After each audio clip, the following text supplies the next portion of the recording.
My parents called me a burden and celebrated when I left, so I built a life they couldn't touch. And left them to face public disgrace and isolation. Here's how I built a new life without them. My parents have never liked me. You see, they were high school sweethearts and even went to the same college. They had big plans to travel the world and experience different cultures, but all of those dreams were shattered when my mother found out she was pregnant while they were still in college. They wanted to terminate the pregnancy, but their parents did not allow them to do so. Eventually, my mother had to drop out of college to stay with her parents because she could not take all the people staring and gossiping about her. This is how I was born. My mother hated me, but my grandparents absolutely adored me. For a very long while, I thought my mother was actually my sister and my grandparents were my parents since my mother never spent any time with me. She would ignore me or scream at me if I tried to get her attention. My dad also would never come and see me, so I had no idea that he even existed. My parents were still dating during this time. Now don't get me wrong, I understand that my parents did not want a child, but I was just a child and I did not understand their hate for me. Nevertheless, my mom's parents and dad's parents would spend time with me, babysit me, and treat me well. By the time my dad graduated college, I had started to walk and talk a bit. I guess this is when he started to feel a bit guilty for not being there for me. He started to come every weekend to visit me. I thought he was just a friend of my grandparents. My mother hated seeing my dad spending time with me and would always tell him how it was best just to ignore me, but my grandparents encouraged my dad to get to know me, and this is how I found out who my real dad was. Once he got a job, he proposed to my mom and they moved in together. My dad wanted me to move in with them so they could start taking care of me, but my mom was vehemently against this. My grandparents were getting old and wanted my parents to take responsibility for their own actions. Begrudgingly, my parents stepped up for me, and at the age of 5, I moved in with them. To say I hated living with my parents would be an understatement. It was like all the light and goodness in my life disappeared and was replaced by dark and gloomy clouds. Every day, my mother would remind me that I should be thankful for staying at their place, and if I did something wrong, she would kick me out. My dad was working the whole day and would come home late at night. If I wanted to spend time with him, he would tell me how he needed some time alone and would urge me to go to bed, telling me that he didn't have the bandwidth to handle me that day. I went from living with my loving grandparents to living with my parents who absolutely despised me. Now I was too young to understand why, but I did understand how unwanted I felt at their place. My parents would buy me no toys, no ice creams like every other kid. Sometimes I would go to school without my assignment being completed, so then my teacher would call up my mom to question her about it. My mom would later scream at me that I was a lazy person and that I should take responsibility for my own studies. I was so terrified of my mom that I started to do my own homework as best I could every day after school because I thought doing so would make her accept me eventually, but she never did. My dad didn't care a single bit about what I was doing the whole day or how well I was doing in school and continued to live his life in his own bubble. When I started growing up, I slowly began to understand how different my parents were compared to other kids' parents. I would see other parents drop off their kids, hug them, kiss them, and smile at them. I never had any of that. It was like I was living with two strangers, and this made me question if I wasn't the biological kid of my parents. Perhaps I would question my grandparents whenever I went to visit them, and they would assure me that I was very much my parents' child and would tell me that my parents just needed some time to grow up. Meanwhile, my mother would say hurtful things to me whenever she could. She would make fun of my hair, my glasses, my weight, and would tell me things like, if she was in high school with me then she would have bullied me so much, which was just weird to hear. I remember that I've always been allergic to milk, and my grandparents have known this as well, but my mother would refuse to accept that. One day, she forced me to drink milk, telling me how I was just making up my allergies to try to be cool and how kids her time never had any allergies, which then resulted in me being admitted to the hospital. My mother got shaken up when police officers came to talk to her about the incident, and after that, she learned her lesson and never gave me any milk. My dad also yelled at her about it and she started to cry. My grandparents had rushed to the hospital to be with me and there was a lot of discussion while I was recovering. After this incident, my parents softened a bit towards me. My mother started to wake me up for school and help me get ready, and my dad would spend time with me in the evenings and tuck me into bed. I don't know what flipped inside them, but they started to treat me like a human. It was weird to see my mom ask me about school or my dad invite me to watch football games with him. This is how I started to get to know my parents better. I think I was born with a lot of empathy because I didn't hold any resentment for my parents whatsoever. The three of us would go to the beach sometimes on the weekends, which is still one of my favorite memories. I was no longer jealous of the kids in my class because my parents also started to treat me with some love. When I turned 8, I realized that I had a knack for crocheting, which my grandma, my mom's mother, had started to teach me. My grandma had passed away by this time, and my other grandma would sometimes crochet and sell her beautiful handmade creations at the local craft fair every year to earn a few $100. The intricate patterns and vibrant colors she used would fascinate me, and I would eagerly absorb every detail of her craft. As I spent more time honing my crocheting skills under her guidance, a deep passion for creating unique and personalized items began to bloom within me. One day, inspired by my grandmother's entrepreneurial spirit, I decided to try my hand at selling my own crochet creations. With her encouragement, I set up a small booth at the same local craft fair where she showcased her work. The response was overwhelming, and I quickly realized that my passion could also be a source of income. Word spread about my talent, and soon I found myself taking custom orders from classmates, friends, and even people in the community. Each piece I crafted told a story, and customers were drawn to the idea of owning something handmade and unique. As my small business grew, so did my skills and creativity. I began experimenting with different yarn textures, colors, and patterns, pushing the boundaries of traditional crochet. My creations evolved from simple scarves and blankets to intricate wearables and home decor items. The positive feedback and repeat customers fueled my determination to refine my craft further. When I started to earn significant money, my grandmother suggested that I should have a savings account so I could save this money for college. When I talked with my parents about this, their eyes widened in shock hearing about what I had been earning.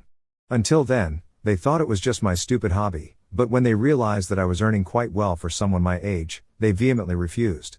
My dad threatened to burn all my pieces and told me how he wasn't working so hard to pay for my education for me to waste my time on these stupid things. My mother told me that I was banned from going to my grandma's place. They demanded that I give them the money I had earned, but when I told them that it was all with grandma, they called her up and started to yell at her. When my grandma found out that they were trying to steal my money from me, she basically refused to give them anything, while my parents screamed at her about how they deserved every cent. This is how I realized that my parents had never changed over the years. They were very much the same selfish, self-serving. I could not just give up my passion for crocheting, and I wasn't going to lose out on earning money from this successful side business, which could potentially help me through college. Seeing how my parents were behaving, there was a good chance they might not even send me to college, so I needed to take matters into my own hands and work for my future. I had to come up with a plan so I could go to my grandma's place every weekend and work on my designs. I started to lie to my parents and tell them how I was spending time and sleeping over at my best friend's place, who also knew about the entire situation with my parents and supported me. I would then go to my grandma's place and we would crochet away so we could fill in the pouring orders from our clients. While my grandma continued to play a pivotal role in building my business, I also embraced different online platforms like Instagram, TikTok, and Facebook to reach a broader audience. Social media became a powerful tool for showcasing my work and connecting with a global community. The digital realm opened up endless possibilities, allowing me to share my passion with a global community. As the years passed, my small booth at the local craft fair transformed into a thriving online business. My grandmother helped me open a bank account with her as the co-owner of the account. I trusted my grandma inexplicably, and it was thanks to her that I could save up all the money I was earning for my college. My grandma believed in me when my own parents wanted to just take away my money for their own use. Once my mother went through my phone without me knowing about it, she found out about my online business and how I was still operating it behind their backs. This resulted in a huge fight with my parents screaming at me and my grandma. They demanded that I withdraw all the money I had earned and give it to them, since they had raised me and taken care of me all my life. I was on the verge of tears while trying to make them understand that this was for my college and that I wasn't really doing any harm to anyone. My dad screamed that I had gone behind their back and that he could not trust me anymore. My mother asked me to delete my Instagram page and stood right next to me to check if I was really deleting it. I cleverly deactivated my account instead so that later I could activate it once I was free from my parents. Then, they implemented strict phone restrictions from 9 a.m. to 4 p.m. and 12 a.m. to 8 a.m. They also started tracking my location and monitoring my entire internet history, with notifications triggered if I searched for anything deemed bad, even innocuous things like shopping for underwear. I was allowed to go out with my friends only twice a week, but I had to come straight home afterwards, otherwise they would call me and my friends multiple times. Occasionally, I was allowed to hang out with my grandma for a couple of hours after school, but they banned me from doing any crocheting with her, otherwise they threatened to take away my phone and internet access. There were so many days that I just wanted to run away, but I was still 17 and had no way out. I requested my parents to let me have a part-time job at the local cafe, which they allowed, but told me that I had to pay them 50% of what I was earning. I agreed without any fights. I would give them 50% of my earnings every week, and the remaining I would give to my grandma to deposit in my bank account. My parents would continue to make my life difficult by regularly barging into my room at odd times to check my room, go through my chats and emails, and monitor my location. If I didn't listen to them or follow their rules, I was either grounded or they would force me to give them more of my earnings that week. Regardless of what my parents were putting me through, I concentrated on working hard at school and getting good grades. I knew that I needed to get into a good college to escape this life, so I worked my ass off.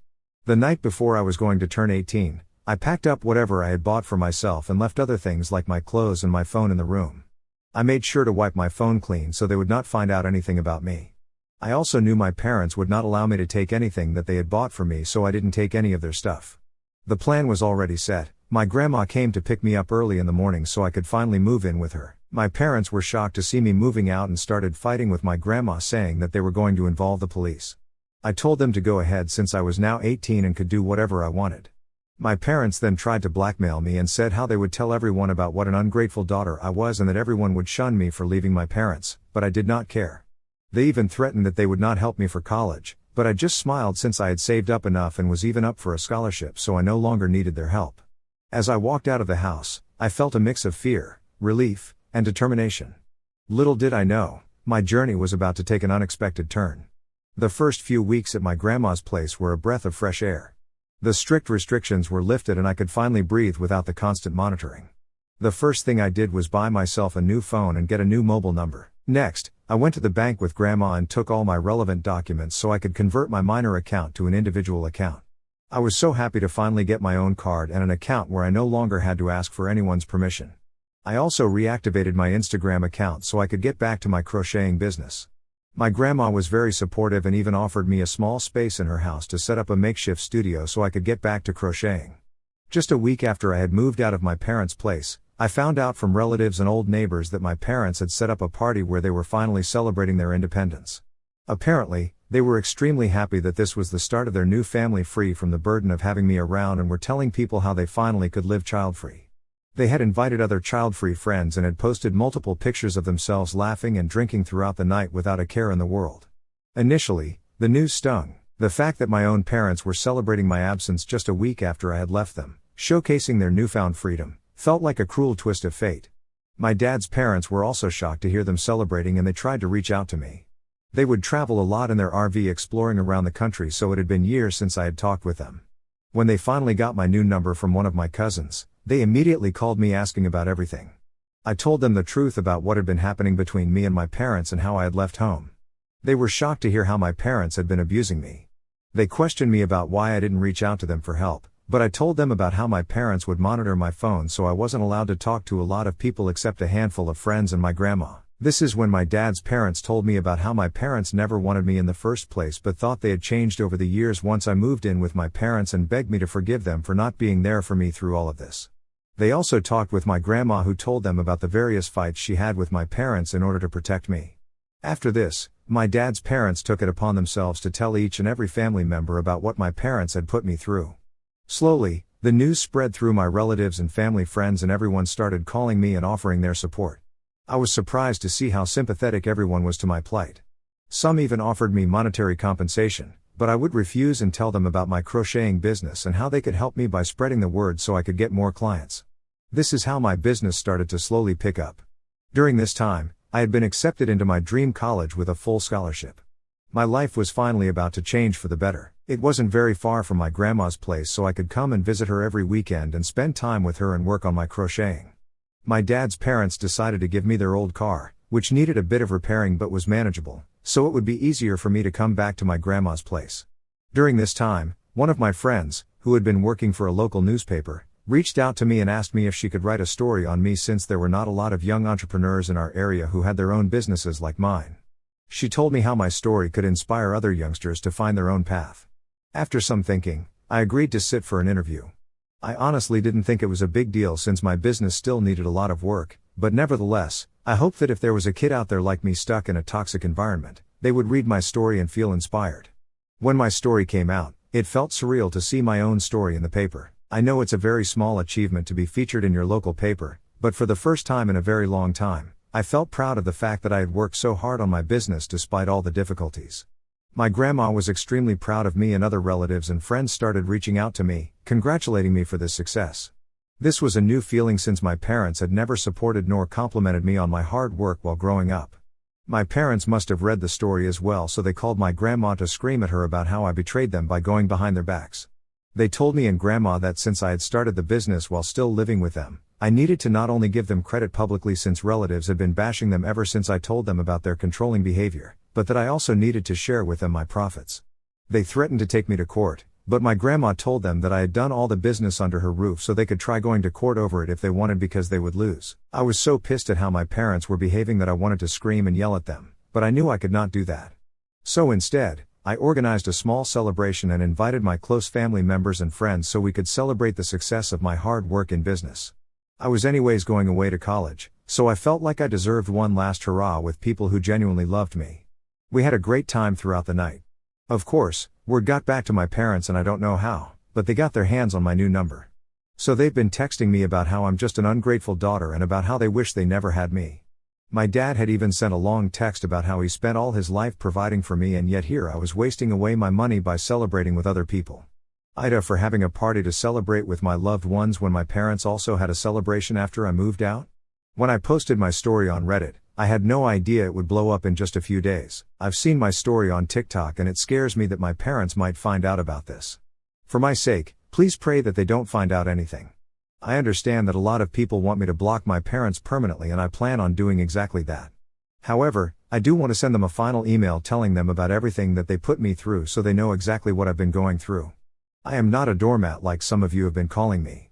I'm just a kid who had extremely toxic parents and it's difficult for me to drop them. Society always teaches us about how our parents always want the best for us, but no one ever teaches us about what to do when you end up with toxic parents and how to cut them off. I understand if some of you are blaming me for letting my parents walk all over me, but please do understand that I am young and I'm learning slowly to stand up for myself. Hi everyone, thank you to some of the people who reached out to me with supportive messages and let me know about similar situations they have gone through. Now, as I had updated earlier, I did write an email to my parents. My grandma also helped me pen down my thoughts more clearly. I'm just going to copy and paste the email content here. Dear Mom and Dad, I've spent a considerable amount of time reflecting on our past, present, and the potential future of our relationship. It's with a heavy heart that I've come to the realization that for my own well-being and growth, I need to sever ties with you both. I have spent my entire childhood yearning for your love and attempting to meet your expectations, but for some reason, I was never enough. Over the years, I've worked tirelessly to understand the reasons behind your apparent dislike for me and strive to be accepted into your lives, but you both never accepted me. From the earliest memories, when Mom forced me to drink milk despite my allergies, to the times I felt like a stranger in my own home, your actions have shaped my perception of how toxic our family is. Yet through it all, I held on, hoping for a change, for a connection that never happened. Unfortunately, when I found solace and purpose in crocheting, thanks to Grandma's guidance, I thought it might bridge the gap between us. As I built my business, your attempts to undermine and control me only solidify my decision to break free from the toxic environment. Your insistence on claiming a share of my hard-earned money, threatening legal action, and attempting to control my celebrations only further highlighted how toxic you all are for me. I want you to understand that this decision is not an act of revenge or an expression of anger. It's an act of self-preservation, a step towards building a life that is free from toxicity and filled with the love and support that every child deserves. I harbor no ill will towards either of you, but I need to prioritize my mental and emotional well-being. I thank you both for pushing me to become independent and for underestimating the potential within me. I wish you both the best in your future endeavors. I hope you both are finally happy without me. I request that you respect my decision to not further contact me. Let us part ways amicably. I won't lie, but I had tears while writing this email to my parents. I know that I should be strong and remember all the bad things they've done to me, but it's so hard to cut off your parents. As children, we are conditioned to love them and it's difficult to come out of that thinking. After sending the email, I blocked them from everywhere. In a few days, I'll be going away to college, so I'm a bit nervous about it. My grandma and my dad's parents are going to help me move into my new dormitory. I'm excited about meeting new people, making new friends, and to everyone asking, my crocheting business is doing well and I won't quit it regardless of my college workload. I love making unique designs and this is my passion, so I will work hard to manage it with my studies. I can't believe it's been so long and how different my life is now. First and foremost, I am thriving in college. The classes are challenging, but I'm putting in the effort and maintaining good grades. I know that in the long run, despite my crocheting business, I need a college degree to fall back on. I've also made some incredible friends in college. Thanks to them, I even get more orders to crochet. College life has allowed me to explore new horizons and meet different people. It's a refreshing change from the isolation I felt back home. I even have a boyfriend now named Kyle. I mean, it's just been 2 months since we started dating and we're still getting to know each other. He's a sweet guy, so we'll see how this goes. Every weekend, I make it a point to visit my grandma. We've been working from her makeshift studio to fulfill our crochet orders. The business is booming and the positive response from our clients is overwhelming. It's amazing how pursuing my passion has not only provided financial stability but also a sense of purpose and fulfillment in my life. As for my parents, it's been a quiet 6 months since my heartfelt email. They haven't attempted to contact me. My grandparents informed me that my parents received a lot of flack from everyone, hence they decided to sell everything and move out of the country, likely seeking a fresh start away. I don't know where they are. Truth be told, I don't really care. The fact that they chose to leave without any attempt at reconciliation or even a single apology speaks volumes. I genuinely hope they find happiness wherever they've gone and can pursue the things they've always wanted to do. It's time for me to focus on my own journey and continue building the life I have always dreamed of.